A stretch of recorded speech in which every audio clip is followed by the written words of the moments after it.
Hello and welcome to Streamtabulous. So today we're going to do a quick video on your data set for one trainer. So how to set it up, what's important, and the text files for that data set. Because I'm getting a lot of, well, I'm creating the LoRa and it's not looking like my data set. So the images that you're feeding into it. So I want to talk about little tips and tricks, what to consider when creating the LoRa for particularly SDXL. This does apply to the 512s with just the SD 1.5 as well, so it will help both out. So we'll go over to the intro and then we'll take a look at that.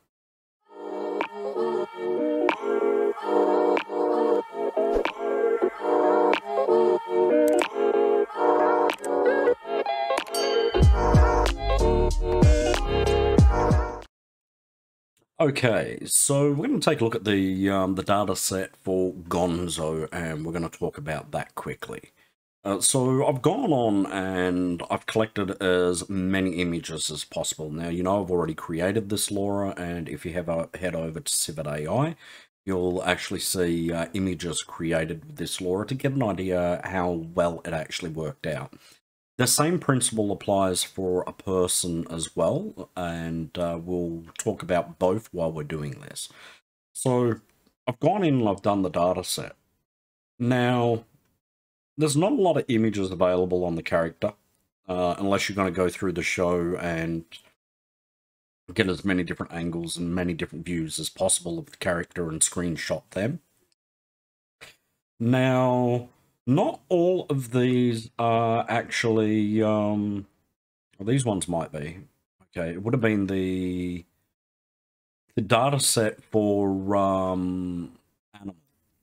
A lot of the images that were used in that were actually from the purchasable puppet that you can get. So the because there's legs in that, so it's where people have purchased it and just set up photos and put that in.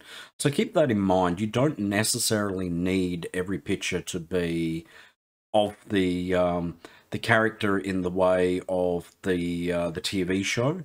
You can use puppets that people have actually created and characters and cartoon characters of it. When the AI looks at it, it looks at it as an overall, and it doesn't copy the image.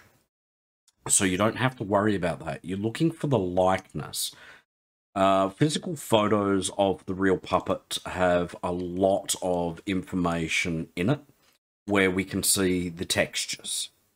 When it comes to a painting, the painting is not going to have, or a drawing is not going to have the textures and the details.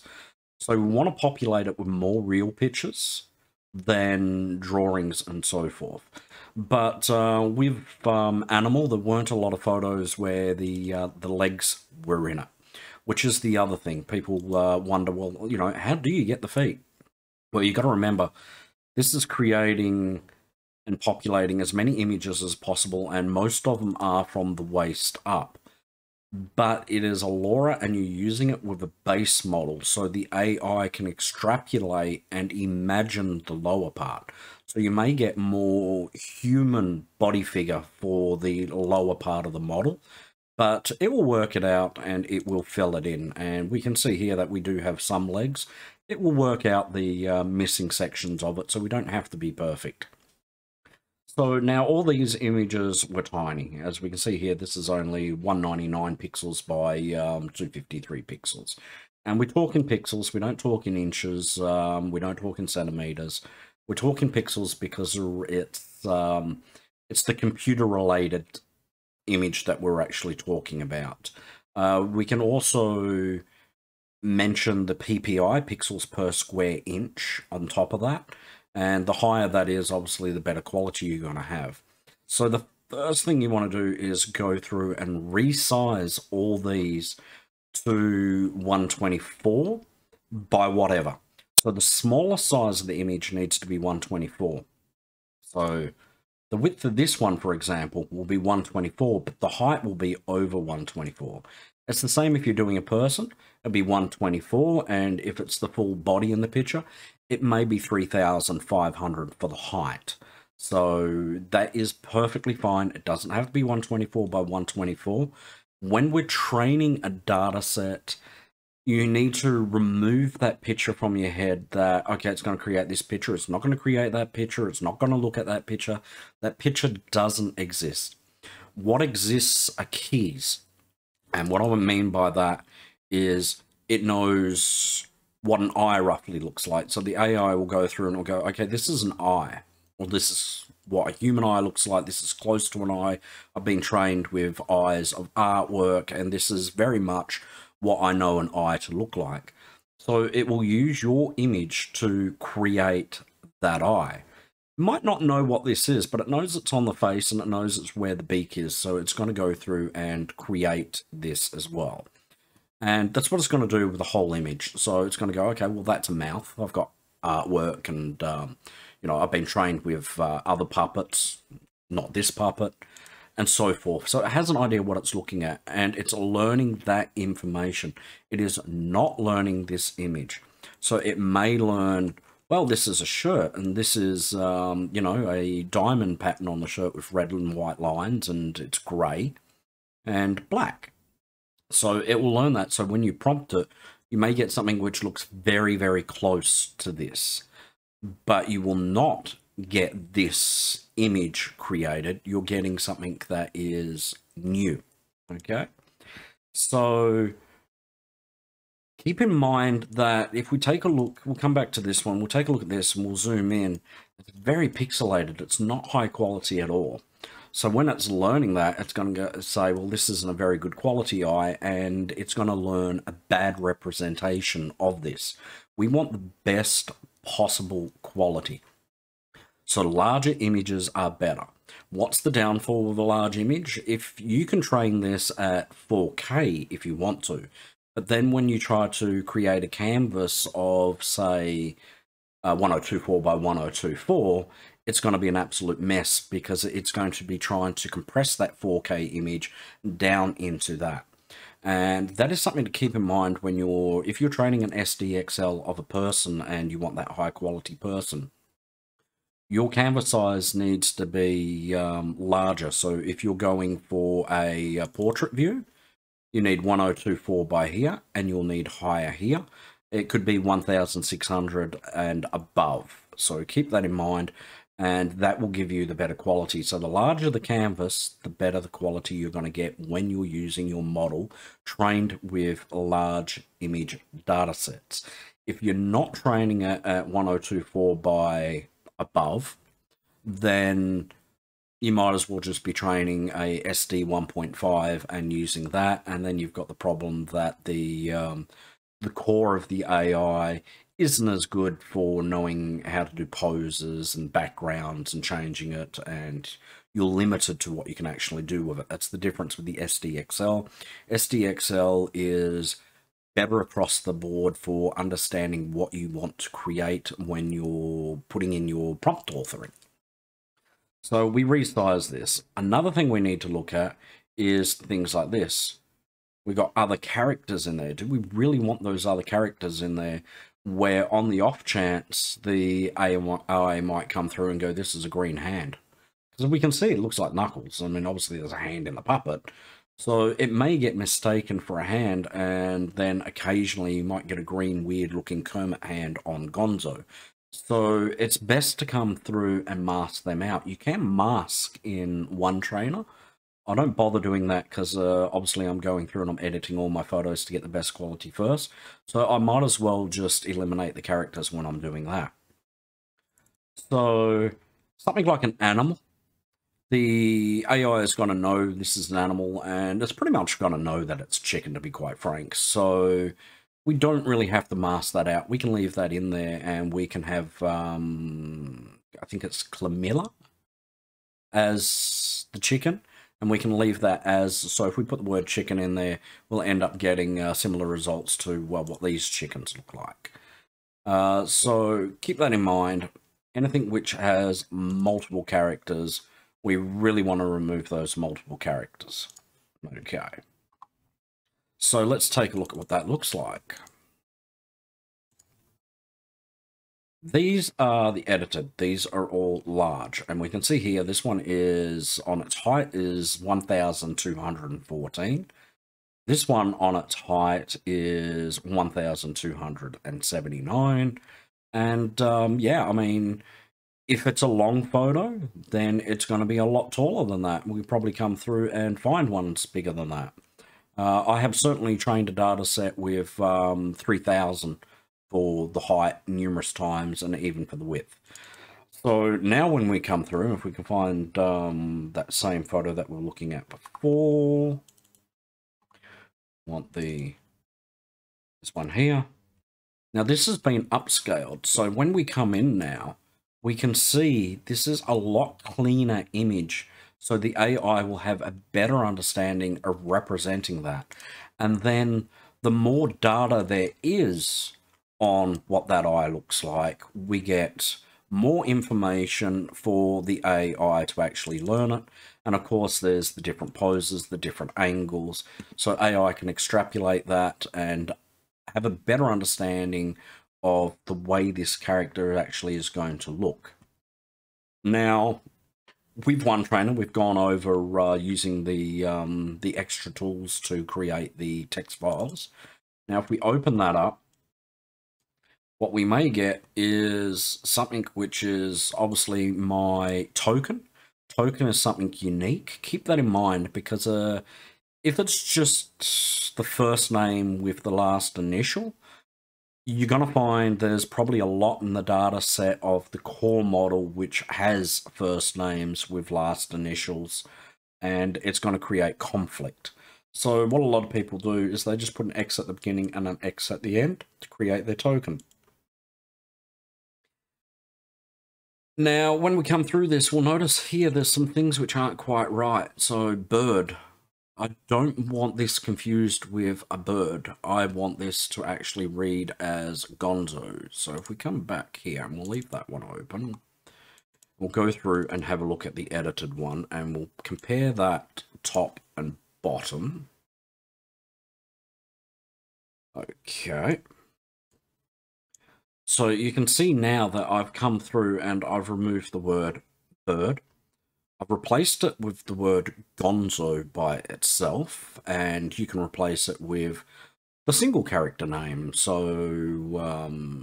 maybe Claudia C.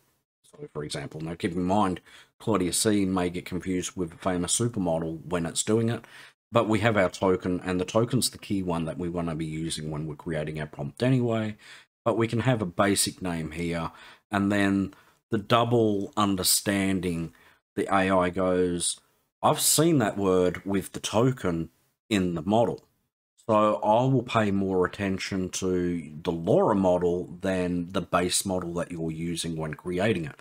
Because of what can happen, and this happens when you're creating a picture of someone, it can get confused with the representation of the training language with the training of the model language for a similar person. So black hair, blue eyes, white skin. We're pretty much going to cover a lot of different people in the world and a lot of training set. So the name alone might not just be enough. So the more information you put in, so you put your token in and then you put the name in and then you put black hair, white skin, blue eyes, it will help point it more if you're using that name more in your training data to use your LoRA. And then you've got your weight as well. So increase your weight so it pays more attention to your LoRA as well. But if you go too high, you start getting artifacts. So that's something to keep in mind. So we come through and yeah, this one I've got no humans. He's a Muppet. And if we come through and we have a look at some more of our training data, and this is our final one. So I've come through and edited that, but we'll go back through and we'll take a look at... This one actually does have a bird in it, and it has a chicken in it. So I've left that. It still says no humans, but it generally works pretty fine with the training data. Now, what I come through and worked out later on is I should have added tokens for this pose. Because when you put the word flying in, there's a lot of things which are like balloons that are just flying in the air. So what you get is you get a lot of vertical rather than horizontal images of people flying. So the way around that would have been to come through and actually have, would have been to come through and where the word flying is, I should have put the word flying up here in the same manner. So I should have put the comma, and then I should have put flying, but I should have tokened the word flying. So if I had to put X flying X, then whenever I wanted the Superman pose of it flying, it would have forced with the token to use my LoRa model over top of the core AI, which would have given me these poses instead. So without that in the LoRa, it is very much hit and miss to get these flying, and there is not enough images of him flying to actually get that in. And I don't know if the balloon one might have flying as well. It just says in the air. So that's something to keep in mind. So you can do multiple tokens as well to force it to it. So that is useful if there's something specific in the image in the pose that you want to force it to. So if you have the pose of Gonzo flying, of course, that would have been better off as a token. So they're the things to keep in mind. And we notice down here, the name is wrong. So when we come through, it's picked up this weird person a lot for the character description. I don't know why. As far as I can tell, it's a Middle Eastern nationality person when I Google it, and looks nothing like Gonzo, so unsure why the AI was really confused with that. So editing the that data is so important to come through and make sure that you're coming through and editing every one of these. So doing the Muppet is a lot of editing.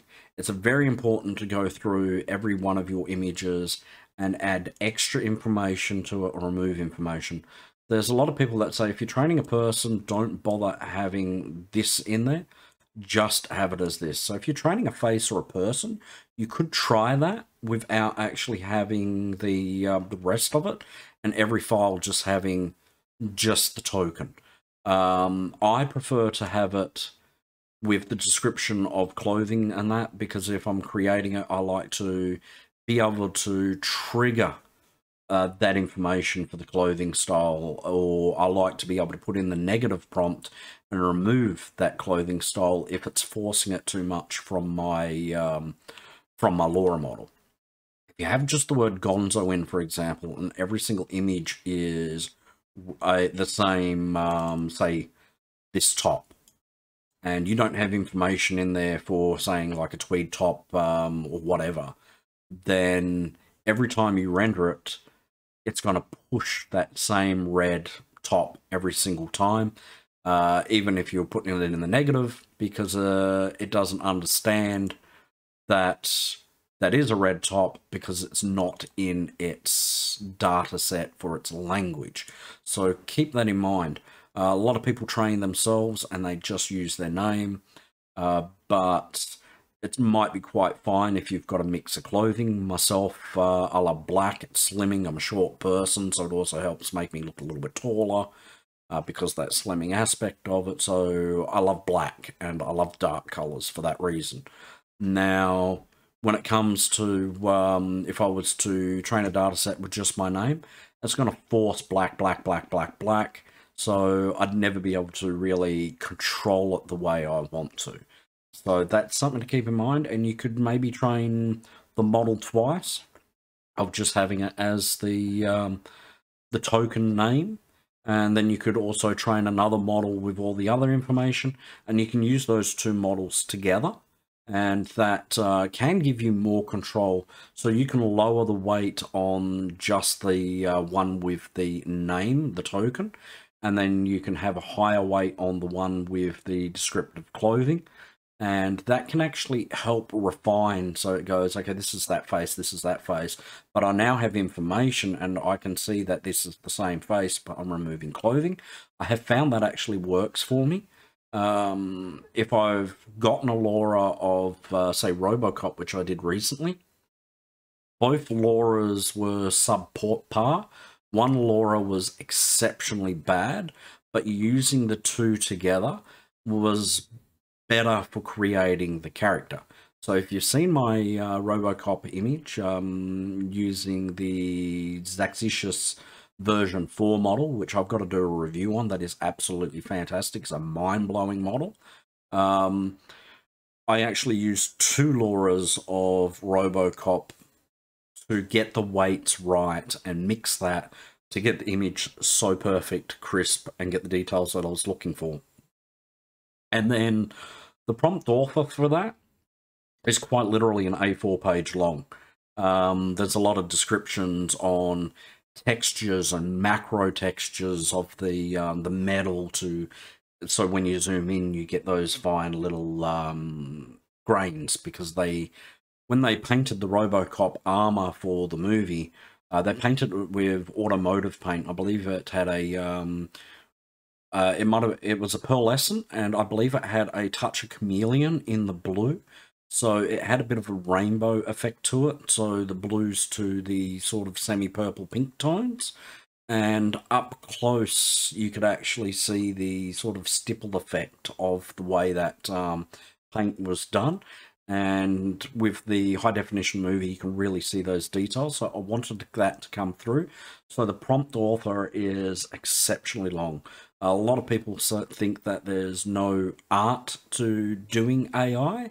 Believe me, if you want to create an image and you've got that image stuck in your head, your prompt author, which is fully copyrightable in all countries, is very, very unique.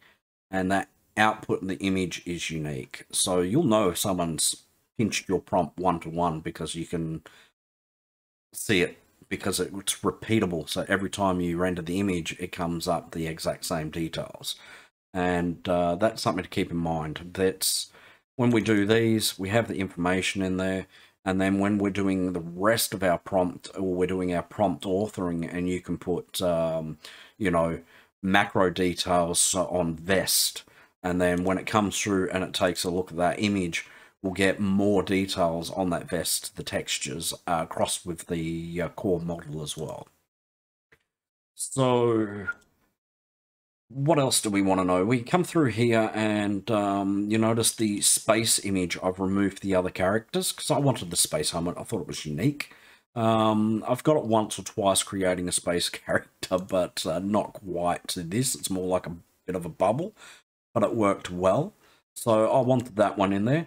I should have tokened, I should have done bowl helmets, and I should have really joined that by putting that, and I should have put X and an X at the end and tokened it. And that would have helped point that to my model, which would have been fantastic to get closer. But also it would mean that I would only get a forward-facing version of Gonzo. So that's something to keep in mind. And again, if we come through here, we'll notice that there's no images of the other characters, because I've gone through and edited those out. So if we can go back through to 1, we'll come through and say this one here, 21. I don't know if it's still 21 in the final. It is not. But we can see it here. I have cropped it out. And some of these where the other characters were in the background, I've simply gone through and I've painted them out.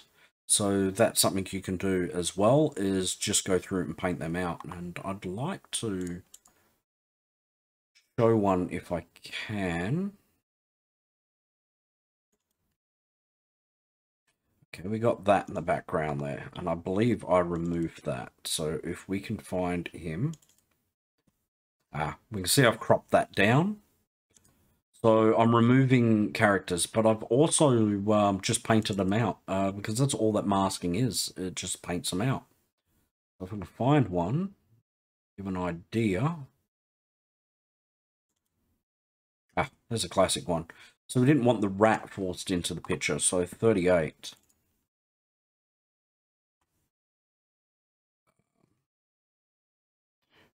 Here we go. So I have removed it from the image to ensure that when I did the flying that I would get this pushed without having a bit of confusion between the characters. So I've done that everywhere where there was another puppet. I've gone through and removed them to create that data set to concentrate on just my character. I was okay leaving Camille the chicken. Probably pronouncing that wrong. So this one was edited to remove the background because I really just wanted to concentrate on the character. And again, I put this one in twice. I left the background on this one and I removed it on this one. Sometimes I've done that with multiple images. Sometimes I've flipped the image. So it might be facing in one direction with this hand raised. And then I've put the exact same image in and I flipped it. So I've got left hand raised, right hand raised. So you can do that as well. So you can use the same image and flip it. So left side of the character, flip it, get the right side of the character, and vice versa. So you can use that same image multiple times to create more of a data set. And you can see that there. So that gives me both sides of the character. So then when I'm prompting, I'm not always going to be forced this exact same facing direction. If I put side view, it's going to give me both directions. So I get more availability of options with the character. So that's something very important to keep in mind. Feed the data set multiple times. So now when it comes to training, I trained a model last night on 37 images, I believe it was, and it trained in less than an hour at 17 steps. Now, I've got some people saying that they're not getting that. If they've got 37 images, they're getting 37 steps. If they've got 200 images, they're getting 200 steps. It's not auto-adjusting. With the Adam West and my settings, that is meant to auto-adjust and calculate the amount of steps that it's actually doing. If it is not auto-adjusting to do the steps, there is a strong possibility that the AI is not learning the images correctly. And that may create a LoRa which isn't working. So I'm wondering if that's the case for some people. You can leave a comment below if you have that problem. And if you're having that problem, is your LoRa actually still working? What would it affect if your LoRa is working? Well, obviously, if you've got 37 images and it's not doing it 17 steps, it's going to double the amount of time that it actually takes to create the LoRa. So how could we lower the steps? We can go through to where it says repeats in one trainer. So I might just open that up quickly, which is going to take a moment. So we'll come back. Okay, so this is a screen recording from the other system because a one trainer on this one doesn't want to open up at the moment. It's coming up with an error, so I'm currently updating it.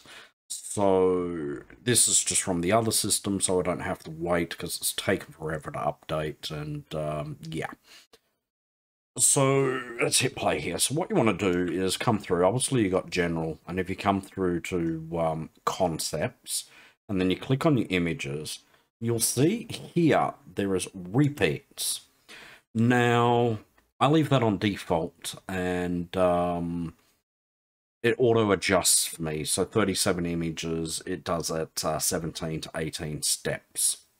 Now, as I said, if you've got 37 images and you're getting 37 steps, that means it's not auto-adjusting.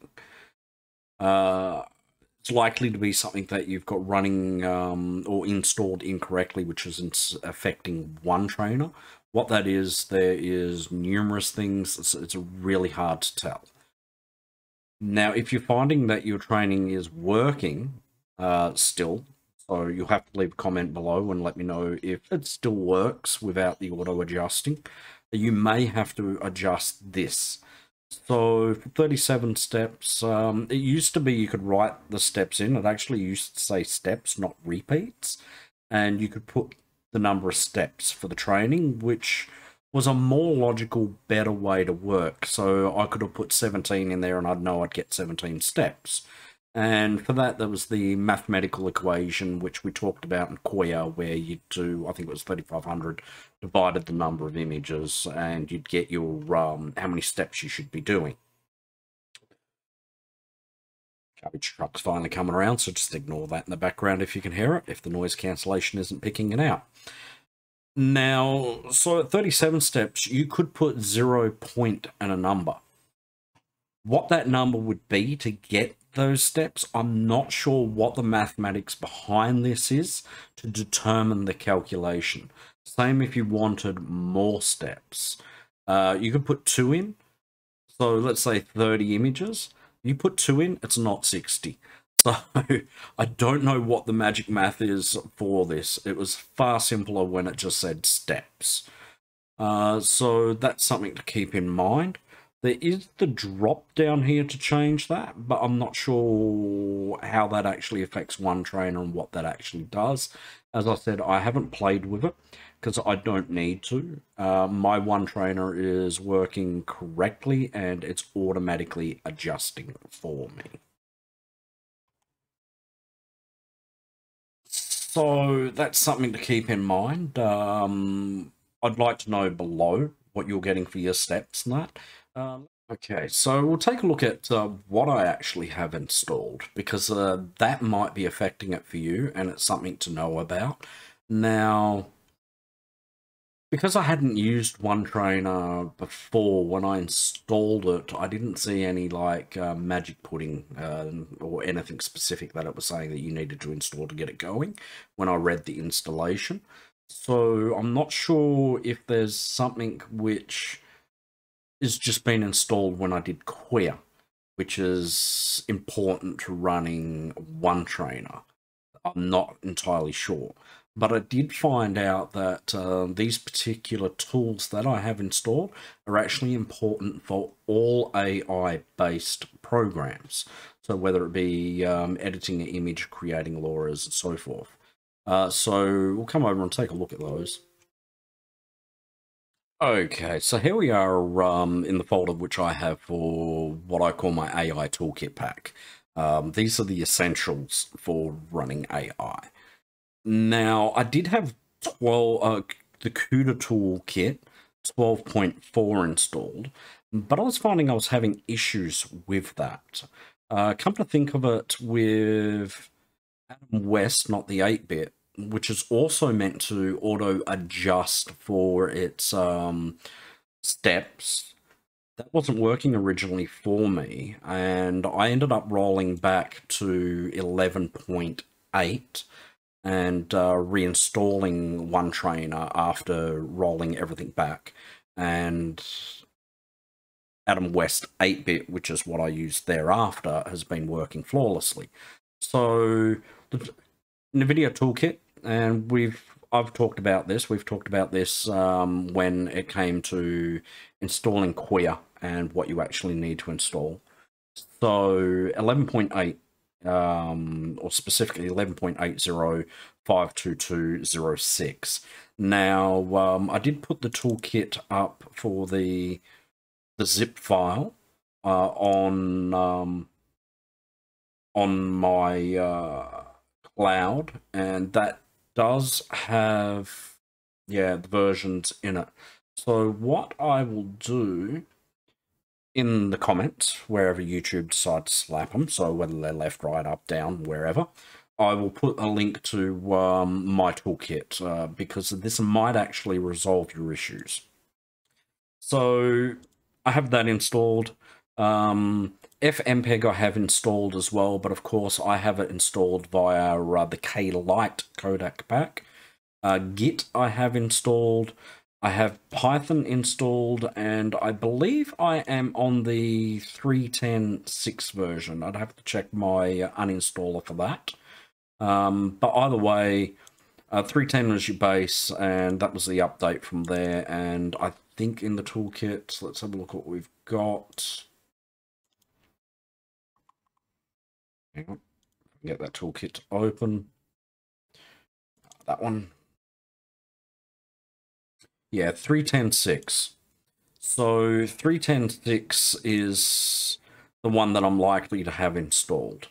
I can't remember if it's updated. If it is, I will leave it in the description, the version that I'm actually running.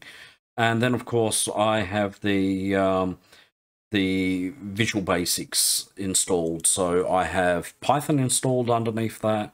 I have C++ underneath that one.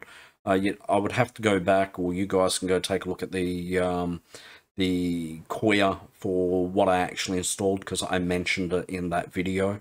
Actually, I think it was Automatic 11, and it was for a facial recognition feature that you could add to Automatic 11.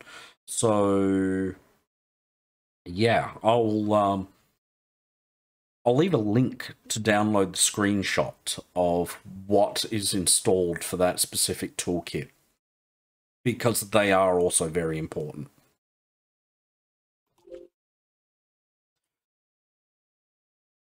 So there's some things that you want to keep in mind, and I think those toolkits, those specific programs and the development tools are important for the specifics of what is installed for certain AI programs to work efficiently and properly.